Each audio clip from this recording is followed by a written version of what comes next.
They always said I was the soft one, the emotional one, the girl who cried when my brother shot his first deer or when my sister made her med school speech. We grew up in a military house, no exceptions. My father a decorated colonel. My older brother enlisted right after high school. My sister pre-med, but everyone assumed she'd join as a military doctor. Me, I joined ROTC in college, not to impress anyone but because I believed in something bigger. But belief wasn't enough at our dinner table. "You're too emotional to lead," my father said once, his voice stiff like the starch in his uniform. "Try nursing. It suits your sensitivity." I smiled that night, nodded, ate quietly, but inside a little voice whispered, "You're wrong." Then came the protest. I didn't break any laws. I stood silently with others holding a sign that said, "Warriors can want peace too." Photos went around. One ended up in a local paper. Someone in uniform didn't like it. At home that night, my father didn't yell. He just folded the newspaper, stood from his chair, and pointed toward the door. "You're bringing shame to the uniform. You want freedom? Start with your own roof." I left with a single duffel bag. No money, no goodbye hugs. Just his last words echoing behind me. "You'll regret this one day." But here's what he didn't understand. I was already grieving. Not for the family I left, but for the girl I had to stop being. I wasn't built to be small and agreeable. I was built for the long war, the kind you fight quietly. And that night, for the first time in my life, I finally stood at attention for myself. The first night I slept in the back seat of my car. It was autumn, cold enough to see my breath. I had no blankets, only an old ROTC hoodie and a pair of jeans too tight for sleeping. I curled up and stared at the dome light for hours, wondering if maybe he was right. Maybe I was too soft. But softness doesn't mean weakness. I learned that the hard way. By day, I worked on base not as a soldier, but as a civilian clerk. Filing, fetching coffee, printing documents I wasn't allowed to read. No one asked who I was. No one cared. By night, I parked behind the public library and logged into my officer training portal on free Wi-Fi. I studied command strategy, supply chain logistics, counter-intel models, everything I could get my hands on. I watched videos until my eyes burned. No one in my family knew. I didn't want them to. Not because I was hiding, but because I was building. Each night I wrote in a cheap spiral notebook. "They haven't seen me yet. I didn't mean the military. I meant me, the version of myself that refused to disappear." One day, while scanning forms for a captain, I asked, "Sir, would you like this, logged under ops or personnel?" He barely looked at me. "You're just admin. File it wherever." I nodded, then filed it where it would actually help him avoid a paperwork backlog. The next week, he asked for me by name. That's how it began. I never raised my voice. I never begged for approval. I simply kept showing up, getting better, sharper, colder, smarter. I stopped looking at my phone for messages. Stopped hoping for my sister to call. Stopped replaying the moment my dad closed the door on me. Instead, I made a different kind of list.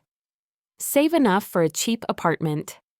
Earn officer qualifications. Transfer into supply unit. Indros, keep writing. Every line I wrote, every dollar I saved was a quiet rebellion. People think a comeback begins with fireworks.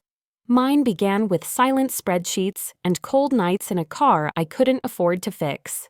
But here's what they don't teach you at home. When you have nothing to lose, you gain permission to become anything.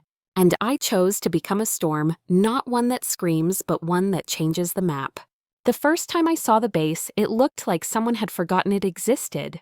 A sunburnt patch of sand tucked between two hills in the middle of nowhere, no flags, no gates, just wind and dust. I had finally qualified for active duty, and where did they send me? Not to strategy, not even logistics planning, supply unit, desert base. I didn't complain. I packed my gear, shaved my time off the drills, and showed up at 400 sharp. But no one cared. "You're late," the corporal said, even though I arrived 20 minutes early. "Didn't ask for a babysitter," the squad leader muttered when I offered help sorting the manifest. They saw my boots were too clean, my hair too tight, my salute too precise. I was the clipboard girl. So I worked, quietly, carried crates in a 110-degree heat, checked inventory by hand when the system failed, Never said no. Never said, "That's not my job." And then it happened. One morning, a convoy was scheduled to move supplies through a known corridor. Routine.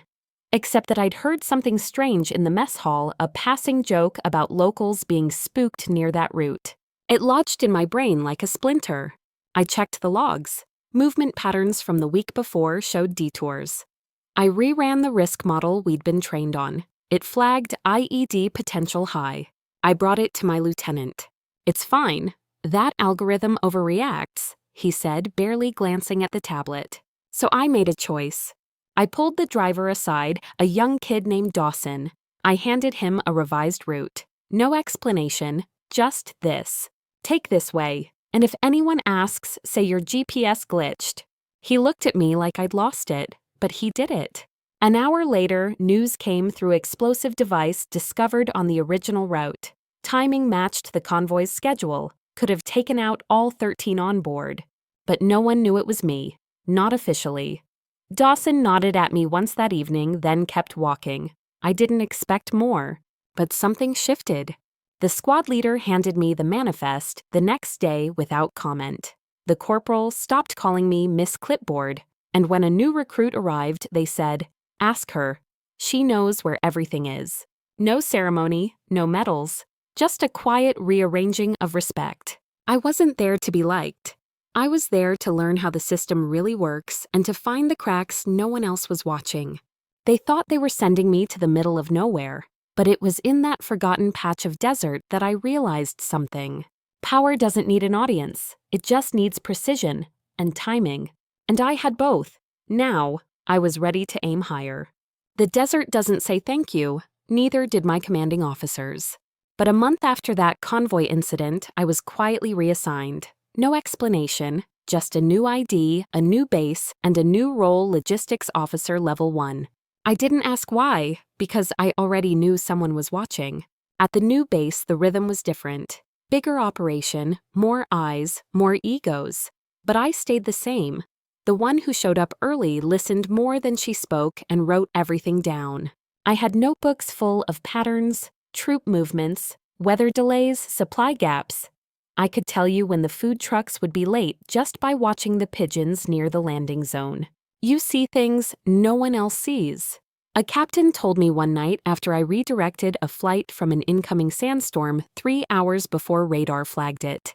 But I didn't smile. I didn't crave praise anymore. I just kept watching. When one of our forward bases suffered a system crash, the comms team scrambled. They were sure it was a hardware failure. I didn't say a word. Instead, I cross-referenced past incidents and quietly sent a private alert to HQ unusual pattern consistent with cyber probe. Possibly hostile. Recommend blackout drill. 2 days later, a formal investigation confirmed it. Cyber threat. Contained thanks to unofficial early flagging. They never said my name, but suddenly I was promoted again. Operations planner. No celebration, no parade. Just a new desk and a thicker silence. And yet something shifted inside me. Not pride, not relief. Clarity. I had spent so much time trying to prove I wasn't what they said I was: soft, scandalous, unfit. But now I wasn't proving anything. I was simply becoming undeniable. My maps started showing up in briefings. My models were cited by officers I'd never met. At one point, I overheard a visiting general ask, "Who built this simulation?" And someone replied, "Some woman on base, quiet one, brilliant though. Some woman, quiet one." They still didn't know my name, but my decisions were shaping missions. My shadows were changing outcomes. It's funny, at home they called me invisible. Out here, invisibility was my superpower. One evening, I opened my old notebook and reread the first page. They haven't seen me yet. I crossed it out, then wrote underneath, "They don't need to. I see myself now." I had no followers, no family reaching out, no viral moment of vindication. But I had something stronger: trajectory. And it was about to take me somewhere no one in my family had ever imagined, not even me. It started with a knock on my door. No orders, no paperwork, just a quiet visit from a man in civilian clothes with no name on his badge. You're being reassigned, he said. Strategic planning, location undisclosed, pack for cold weather and long hours. I didn't ask questions. In my world, if they're sending you without a folder, it means one thing. You're not meant to be remembered, only your work is.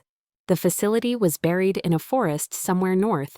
A concrete cube with no windows, lit by blue LED strips and guarded like a secret worth dying for. Inside rows of screens, AI-assisted simulations, and a room full of minds that looked like misfits. Linguists, codebreakers, cyber defense tacticians. One woman who used to be a chess prodigy. And me. They didn't introduce me with a title, just a seat and a mission model. Out-response frameworks to potential cyber-nuclear attacks. Not if, just when. I stopped sleeping more than 4 hours a night. We tested scenarios, digital blackouts, nuclear plant hacks, EMP cascades. For every strategy we built, we ran a red team to destroy it, then built again, and again. I wasn't the loudest in the room, but they began to pause when I lifted my pen. Because I didn't just plan for what could happen, I saw what would fall apart first. My strength wasn't vision, it was fragility detection, the ability to sense which threads would snap under pressure.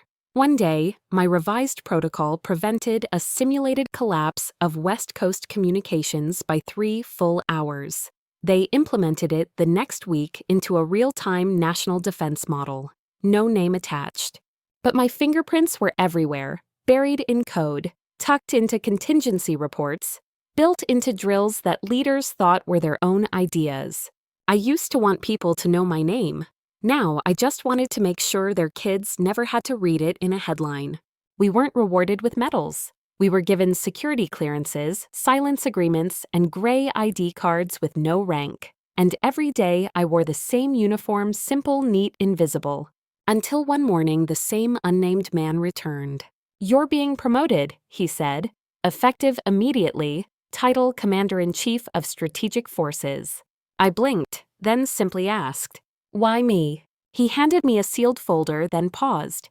"Because you know how to fight without being seen, and because this time they will need to see you." I always thought when the moment came I'd feel something. A rush, a sense of arrival. But the morning I was sworn in as Commander-in-Chief of Strategic Forces, I felt nothing except the cool press of the insignia against my collarbone. They held no press conference, no cameras, no grand speeches, just a quiet room, a folded flag, and one sentence. "From this moment forward, your voice is national directive." My new office overlooked no windows. It overlooked network satellites' borders, and suddenly I wasn't planning reactions anymore. I was planning doctrine. First assignment, a diplomatic military tour through Europe and the Middle East. Inspection stops, classified briefings. Base by base, I walked through war zones and steel corridors, observing the nervous smiles of young soldiers trying not to salute too stiffly. And then came the twist no one could have written better than fate.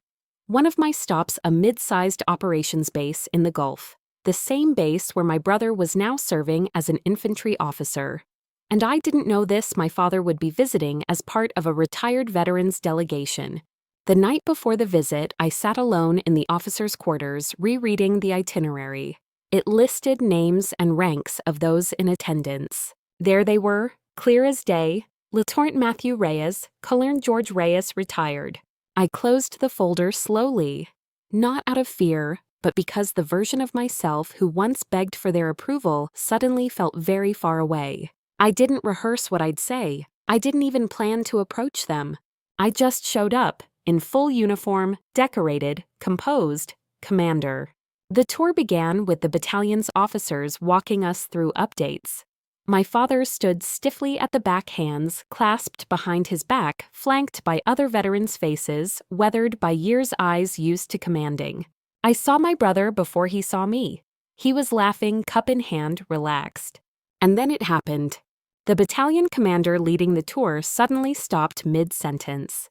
He looked past the group and stood straight. "Ladies and gentlemen, Commander-in-Chief of Strategic Forces on deck." Silence. Every soldier around him straightened like lightning had struck. My brother turned, his cup fell, glass hit the concrete. My father didn't move, but his jaw clenched, his face lost color, as if history had flipped upside down right in front of him. I met their eyes, didn't smile, didn't gloat, just returned the salute crisp and calm. Because I wasn't there to prove anything, I was the proof. There are silences that crush you, and there are silences that crown you. This one, it did both. The moment the commander called my title, the room held its breath like the air itself had rank. Eyes widened, boots shuffled, every soldier on the tarmac turned.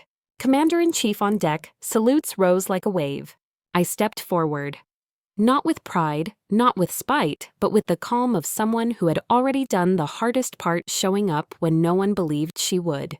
My father didn't salute. He didn't need to. He was retired, but he stood still like a statue that had seen too many battles and wasn't ready for this one. My brother, though, tried. He fumbled the gesture. The arm came up stiff, unsure. His lips moved, but no words came out. I nodded once, then turned back to the soldiers. I asked about their rations, their comms flow, their satellite lag. I toured the station, checked the data logs, reviewed the night drills. Business as usual, except nothing was usual anymore. I felt his stare. My father's follow me through every hallway. Once the daughter he dismissed. Now the woman whose name moved pieces across continents. After the briefing ended, I stood near the exit helmet tucked under one arm. My brother approached. "Hey," he said softly. "Didn't expect all this." His voice cracked like gravel under a boot. I let the silence sit, then said, "Neither did I, but I built it anyway." He nodded, bit his lip, looked down. "Dad, didn't know. I mean, none of us." "It's okay," I interrupted. "You weren't supposed to." Behind him, I saw my father, still watching, still unreadable. The battalion commander passed by, gave me a respectful nod, and whispered, "Your presence here, ma'am." It gave the new recruits something I couldn't, proof that power doesn't need noise. That night, I didn't go to the officers' dinner, didn't attend the reunion speeches or toast with the brass. I sat alone outside the barracks under foreign stars and finally opened a message on my phone that had been blinking for hours. From Sister, "We saw the live feed. You can tell us. We have your back now." I typed slowly, then paused, then erased, then finally wrote, "Support should never come after titles, but thank you anyway." And for the first time in years, I didn't cry. Because I wasn't the same woman who once begged for a seat at the table. I was the table now. And that realization, it was the loudest silence I had ever heard. They say family always comes around. What they don't say is how or why. 3 hours after I left the base, my phone buzzed with a strange message, encrypted, military channel, from Colonel George Reyes Rhett, requesting formal audience, personal matter, priority high. He had never texted me before, not even once, not on my birthday, not when I graduated basic, not when I got promoted. Now suddenly formal audience. I ignored it, until another message came from my sister, simple, blunt. "He's shaken. You should hear what he's not saying." That night I sat alone in my quarters in Berlin. I stared at the message like it might fold itself into an apology. But it didn't. Instead, the next day, I received a meeting request from the defense attaché's office, unofficial but urgent. Both my father and my brother had asked to speak with me. I agreed, not out of curiosity, but because I wanted witnesses. This wasn't a reunion, it was a record. When I entered the conference room, they both stood. My brother looked tired, his eyes sunken with something close to guilt. My father rigid, still wearing a collared shirt like the uniform never left his skin. "I'll get to the point," he said. "There's a vacancy on the Pentagon's Security Advisory Council. They're considering civilian experts. I believe my background would be an asset." I blinked. "No hello. No, you've done well. Just a seat request." I didn't flinch. "And Matthew," I asked, turning to my brother. He looked up slowly. "They're trying to transfer me, out of combat. I want to stay with my unit. Can you stop that?" That's when I knew. This wasn't about respect. It was about access. They hadn't come to see me. They came to see what I could do for them. So I leaned forward, laced my fingers, and looked at both of them, not as a daughter, not as a sister, but as an officer. When I was sleeping in my car, I said I didn't call you. When I was laughed out of logistics rooms, I didn't ask for help. When I built response protocols that saved lives, you didn't even know my name. I won this position without cutting corners, without using favors, and without deceiving anyone. I paused, let it land, then said quietly, "And I won't start now, not even for you." My brother looked away. My father said nothing. So I stood. "This meeting is over. I suggest next time if you want to speak with me, you start with, 'I'm proud of you,' not with requests." As I left the room, I realized something brutal. This was my victory and my loss. Because the people I once wanted to come running were only now learning how to walk toward me. Too late. 2 days later, my brother sent me a message. "Can we talk just us? No ranks, no old stuff." I agreed. We met at a cafe near the embassy, the kind of place that pretends to be quiet but listens to everything. He arrived first. Sat in civilian clothes, nervous hands wrapped around a coffee he didn't touch. "Look," he began, "I know I messed up. I should have called, should have stood up for you. I didn't. I failed you." He didn't cry, but his voice broke in places. For a moment, I almost softened. Almost. "I'm not asking you to fix anything," he continued. I don't want to be reassigned. I've built something there. My team matters to me." He looked up hopeful, not manipulative, just lost. "They're watching your name now," he added. "Maybe your word just a nudge could hold the order back." I sipped my coffee, then set it down. "When I was stationed in the desert," I said, "and no one would even pass me a manifest. I didn't ask for shortcuts. I earned every inch with silence, spreadsheets, and grit." He swallowed hard. "I know. That's why I'm asking, because I trust you." I nodded. "Exactly, you trust me, which is why I won't interfere, not even to help you." He looked at me like I'd struck him. But I wasn't done. "Because if you deserve that position, you'll keep it, and if you don't, you'll grow from the fall."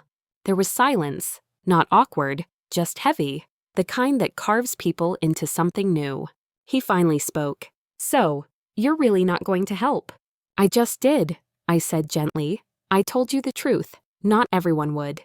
That night I got another message. This time from my father. No greeting, just a question. "Do you think I failed you as a father?" I stared at the screen a long time, then replied, "You failed me as a leader first, and that hurt more." He never wrote back. But I didn't need him to, because I had finally passed the test, not of loyalty, but of clarity. I didn't owe them explanations. I owed myself alignment, and for once in my life, I was standing on both feet with nothing borrowed. Washington in late fall smells like metal and ambition. Everyone walks fast, everyone wears a badge, everyone has something to prove. But not me, not anymore. I stepped into the Pentagon that morning without an entourage. No headlines, no fuss. Just another face in uniform until I reached the closed-door conference for the Women's Leadership Initiative in Defense Strategy. They asked me to speak, not because of my title, but because someone somewhere told them, she's the one they didn't see coming, and now she's the one charting their future. The room was smaller than I expected. Dozens of women, some in uniform, some in suits, some young and wide-eyed, some older, scarred but steady. I looked around. No cameras, no father in the crowd, no brother watching, no sister waving from the back. Just me, the last woman standing in a room full of beginnings. I stepped up, spoke without notes, told the story they didn't expect, not about medals or missions, but about mud silence and being mistaken for less than I was. I ended with this: power does not shout, it moves, quietly, and changes everything it touches. No applause at first, just stillness, then a single clap, then two. Then the whole room rose, not because they were told to, but because something in them stood up too. When it was over, I stepped down. A young woman stopped me at the door, barely 20, tight bun, uniform still stiff. "Ma'am," she whispered, voice shaking, "I didn't know someone like you existed." I smiled, placed a hand on her shoulder. "You do now. So go exist louder than they expect, but quieter than they're prepared for." As I walked out into the hallway, the air was cool, my steps steady. I didn't check my phone, didn't wait for a call, didn't turn back. Because the truth is, I wasn't alone. I was ahead. And leadership. Real leadership, the kind that leaves echoes instead of noise, always walks just a few steps ahead of the applause.